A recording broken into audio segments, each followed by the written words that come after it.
In the first game that Ronald Acuna Jr. and Jurickson Profar get to play in the same outfield, Atlanta hits 3 home runs and takes down the Angels 8-3 to even up the series. Let's talk about it. This is the Braves Postcast, your instant game reaction for the Atlanta Braves. Part of the Locked On Podcast Network, your team every day. Yes, welcome on into the Braves Postcast, part of Locked On Sports Atlanta, where we cover your Atlanta sports teams each and every day. I'm your host, Lindsay Crosby, author of the Braves Today newsletter over at bravetoday.com. You can follow me on social media at Crosby Baseball.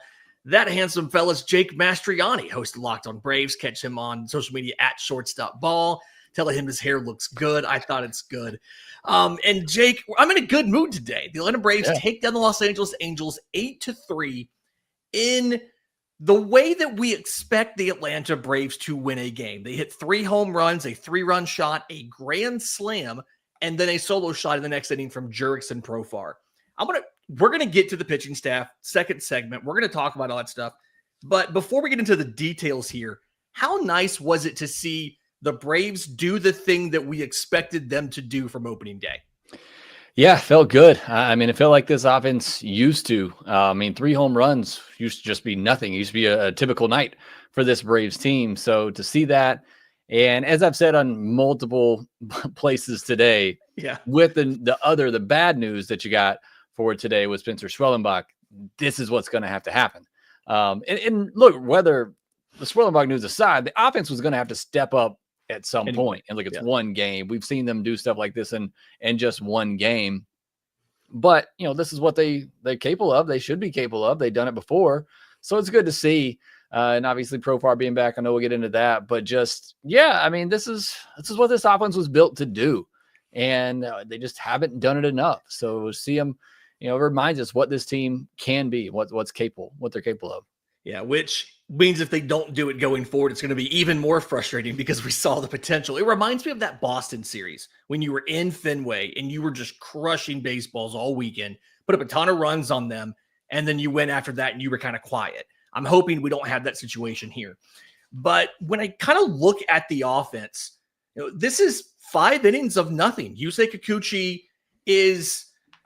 I'm not going to say cruising, but he's not really in that much trouble. He gives up 4 hits before that 6th inning and just can't really seem to get a lot done against Yusei Kikuchi, a lefty starter. We've seen them struggle with lefty starters a little bit this year. And Jurickson Profar being back was actually really big because Atlanta quickly is down with 2 outs in that 6th inning before Profar singles on an inside fastball. Ozzie Albies then gets I think it was a fastball outside. He shoots it the opposite way. Christian Moore, the second baseman for LA, is hurt on the play and comes out of the game. And then Sean Murphy hits the homer. It just felt like with Profar in the lineup, the at-bats were a little bit different. I don't want to give him full credit. Maybe there was a team meeting or whatever, but it just felt like it was a different offense from everybody tonight.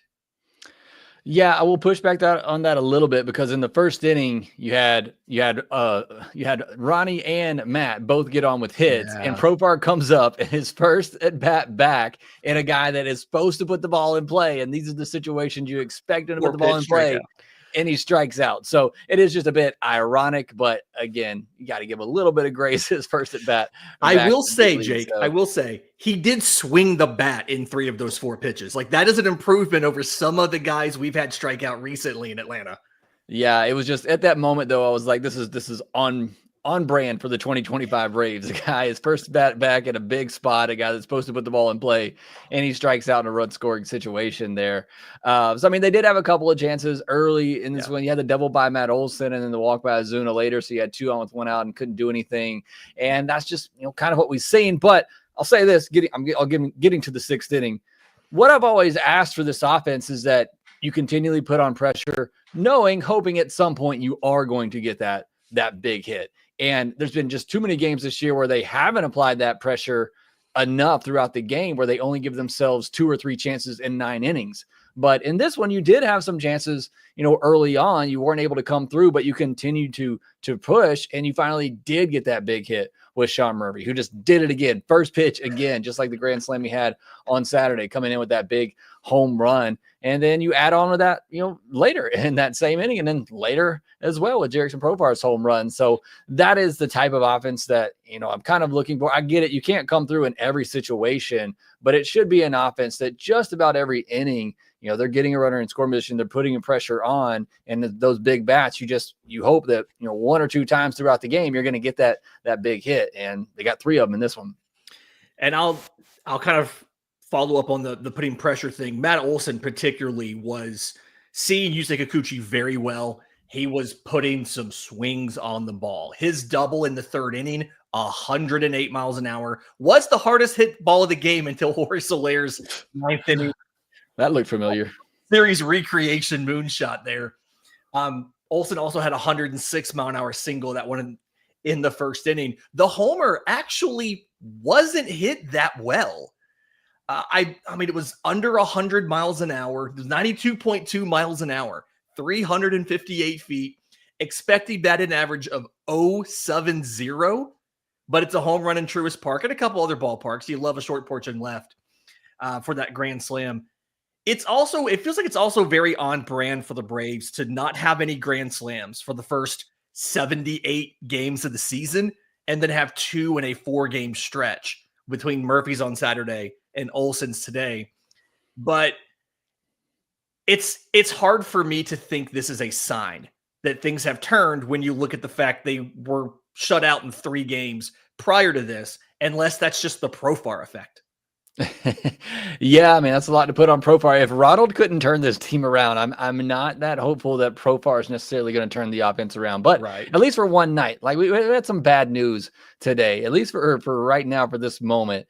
Yeah, enjoy it, and let's be hopeful that this is the start of something. And with Profar, a lot of talk about, obviously, with the PED suspension, what does the power actually look like? Because even some of his success at the AAA level, he wasn't exactly putting up big exit velocity numbers, but 2 balls over 105 miles per hour tonight. So I think that's encouraging for Profar. Obviously, the home run. So again, the big question about him with the PED suspension was, was the power that we saw last year, was that because of the swing changes, or was it because of maybe the swing changes and something else? And so, first game back up, I'm sure he has a chip on his shoulder. He wants to prove that what he did last year was legitimate and there wasn't any performance enhancing going on there. So a good start for him. It is just 1 game, but again, we got to have something to be excited about. And yeah, Matt Olson, he deserves a short porch, home run like that with all the bad luck that he has. So he'll certainly take it. One thing I do want to acknowledge before we move on from this, simply because we acknowledge this when other guys have done it too. Austin Riley thought he went back-to-back with Olson, and that ball was off the top of the wall, and he only got a single out of it.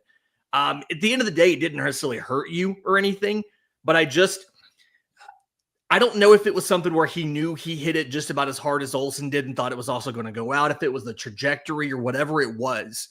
But that's a situation. In the past, we have criticized guys for that situation. I don't know how I feel about this.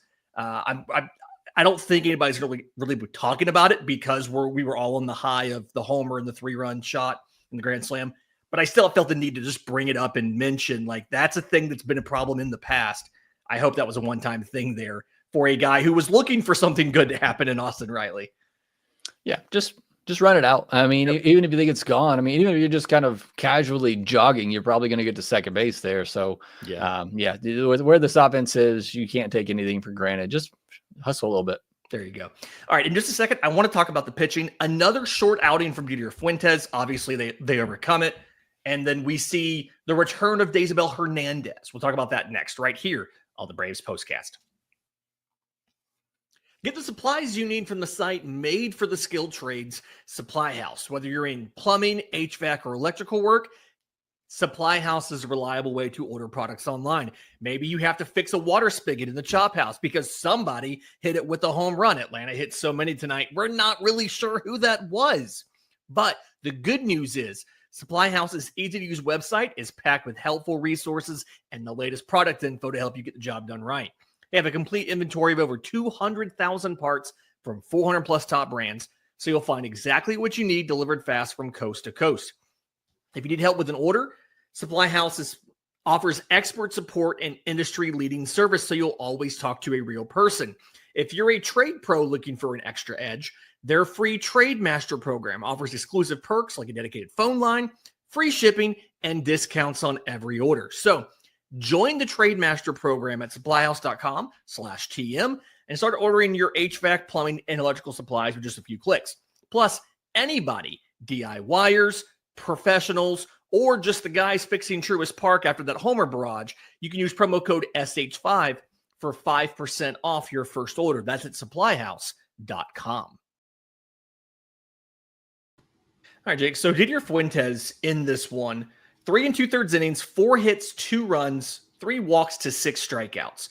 And it really felt like progress here from his first couple starts, especially from the last one there.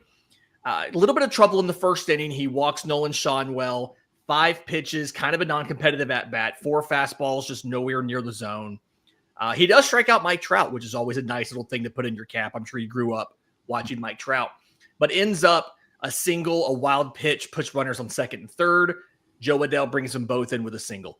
After that, he really kind of settled down, and it just became, at that point, a pitch count kind of issue. He did issue 3 walks, but just it became a pitch count issue. It became an efficiency issue. They ended up lifting him in the 4th in a somewhat dangerous situation, and Aaron Bummer's able to get the ground ball out to end it. I was actually kind of heartened by what we saw from Fuentes. Now, it felt like growth. It felt like he was more competitive with the slider. He didn't just do nothing but fastballs in this game. Still broke 50%, but it wasn't like we saw in the minors where he'd be at 65, 70%, and he actually used the splitter today. Yeah, I mean, look, I've said it a lot on here and on my show that nobody questions the stuff of this kid. I love him as much as anybody. But it's just a 20-year-old that's trying to learn on the fly at the big league level. To me, that's different than a Spencer Schwellenbach who was 24, 25 last year, kind of learning on the fly and just having great command of all of his pitches. That's not Fuentes. He's 20. He's still learning, what pitches to use. He doesn't have 6 pitches like Schwellenbach, so it's not really a fair comparison. But you're asking a lot of a 20-year-old who is still figuring out his pitch mix, who is still trying to get command of those pitches, to be throwing like this at the big league level. So I love the kid and I think he's going to be really, really good. I just think they're asking a lot of him, but you're right. I mean, he is growing and you're seeing that, he got a lot of whiffs on the Savant's registering it as a sweeper, but sweeper, slider, whatever you want to call it, 84 miles an hour. Yeah. It's obviously good stuff. The fastball has some good shape to it. Again, he's going to be really good. It's just 92 pitches to get through 3 2/3 innings. That's killing your bullpen. Yeah. And how long can you just continue to send this kid out here, not knowing if he's going to get you through 4, 5 innings? And I get it. The options are very limited right now, especially after the news of the day. I don't know if you're doing this kid any favors, continuing to throw him back out there like this.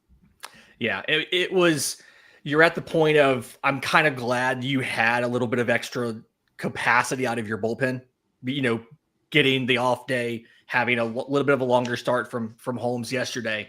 But I'm worried about, you had to use the pen extra when Bryce Elder's last start. There was rain in that situation. But if that happens again, that's 2 long outings for the Braves out of the pen, and you don't have an off day before this next series against Baltimore. So it was a little questionable when they made this rotation change in the first place. This is one of those situations where it could be a problem. But as the critical thinker points out in the chat here, he did strike out Mike Trout twice, which is impressive because, injuries aside, Trout's been one of the best players in baseball for a generation now. All right, so we see the return of Daysabel Hernandez, and he was a little more fastball heavy than he usually is. 18 pitches, 14 were the fastball, but doesn't look any worse for wear from before the injury to now, right? He had that rehab outing in Gwinnett. Do we feel a little bit better about the Braves bullpen now? Daysabel's back. Raisel Iglesias has been better. You did see Dylan Dodd stumble with that homer in the 9th. But outside of that, it feels like Rafael Montero's had a streak of good outings. Should we feel a little more confident about the bullpen now than we did maybe a month ago? I mean, obviously you get Dayswell back, and he was one of your key guys early on until he just lost all command and then got injured. So, he has big time stuff. We expected it coming into this year for him to play a pivotal role. So you get that guy back, and I think you have to feel a little bit better about your bullpen. I still would tell you, even though Dylan Lee gave up those runs the other day, he's still probably the only one that I just truly feel comfortable with when he comes out of the pen. Maybe Pierce Johnson a little bit. But outside of that, there's just nobody else. And that's part of just being a fan. I don't feel like any fan really trusts their bullpen arms when they're coming out. So, yeah, I mean, look, bullpen's not my biggest concern for this team. I think they have some good arms out there, but not too many that I just think are overpowering or that I just feel completely confident in. But Dayswell has the ability to be that. Yeah, I mean, it's the velocity's there. It's a matter of dialing it in, cutting back on the walks and things like that. So again, this is a 8-3 victory for the Braves. They have now tied the series with LA 1-1. Game 3 tomorrow, 7:15. Jose Soriano versus Bryce Elder. If we get this offense that we – I can see the small already coming, Jake. If we get this offense we had tonight, I feel a little more comfortable about the ability of the Braves to win the series. Not knowing which bats you're going to get. Are you going to get game 1's bats or game 2's bats? How do you feel about the finale? I want to be confident. We just haven't seen the consistency of. In fact, what we've seen consistently is that when the Braves put up big games like this offensively, it's usually a dud the next day. So that's kind of what history tells us. But I want to be optimistic. I mean, same. Soriano can be gotten to. He's somebody that can struggle with command at times. He has really good stuff. I mean, a 99-mile-per-hour sinker with a movement on it. It can be really nasty stuff. So, he can pitch good, but I don't know how much faith I have in Bryce Elder at the moment either. But the Braves are going to win this game again. It feels like one where your bats are going to have to get it done. And that's probably going to be the case for a lot going forward. Right now, your rotation is Strider, Holmes, Elder, Fuentes, and question mark. Yeah. And so it's like you are going to need the offense. So hopefully you get another performance like this. Hopefully you get a lot more performances like this because it's fun and they're going to win when they hit 3 home runs more often than not. Well, Emmanuel in our chat here says Elder's going for 7 innings tomorrow. I see him in here every day. He'll be back tomorrow. We will hold you to that, Emmanuel. All right. For Jake Mastroianni, I'm Lindsay Crosby. This has been the Braves Postcast.